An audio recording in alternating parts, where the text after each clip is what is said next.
Millions of Americans are expected to get tested for Alzheimer's in the coming years. People like Wendy Nelson, who lost her mom to the disease. It comes as a series of new drugs is ushering in sweeping change in how Alzheimer's is treated. But experts warn, while knowledge is power, there could be unexpected consequences. And of course, I had the constant fear that, oh, it's good, I'm next. And I didn't like living that way. Nelson and her 3 adult daughters did at-home tests from 23andMe a few years ago. The 52-year-old biotech executive hoped the kit would reassure her family. That idea backfired.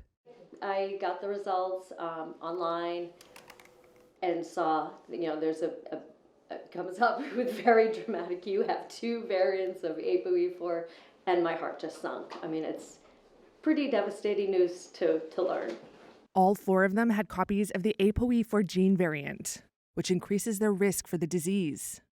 The National Institutes of Health estimates up to a quarter of people in the U.S. have 1 copy of ApoE4, and up to 5% have 2 copies. Now, new data shows testing for ApoE4 among Americans being treated for Alzheimer's has more than doubled compared to a year ago. That's according to an exclusive analysis of medical records for Reuters by health data firm Truveta. Jessica Langbaum is with the Banner Alzheimer's Institute. With each copy of the ApoE4 that you have, whether if you have 1 copy or you happen to have 2 copies, that not only increases your risk of developing Alzheimer's disease in later life, you tend to develop at a slightly younger age. I will caution that just because you have 1 or 2 copies of ApoE4 does not mean you will, with 100% certainty, develop Alzheimer's disease. It just increases your risk. The testing increase is being driven by new treatments that promise to slow the progression of the disease.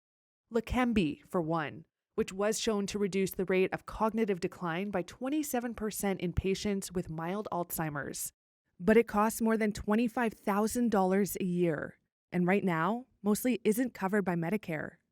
Another drug from Eli Lilly is in clinical trials. They both can cause swelling and microbleeds in the brain.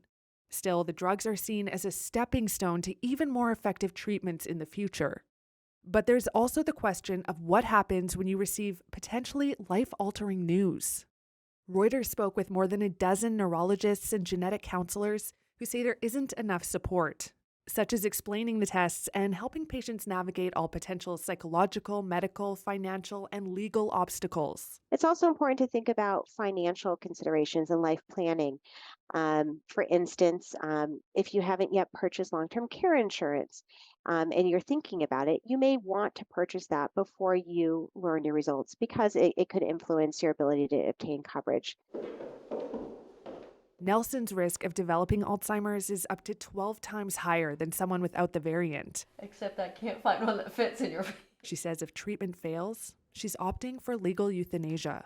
I've actually told my kids I don't want them to waste their life like I saw my dad do sitting next to my mom day in and day out. I mean, he cared for her for 13 years, and it basically killed him. Oh my God. But at the moment, she's working her way through a bucket list of trips. Maybe a couple years ago, I might have put it off a little longer, though there you have to be real athletically in shape too, so maybe you don't want to put it off too long anyway.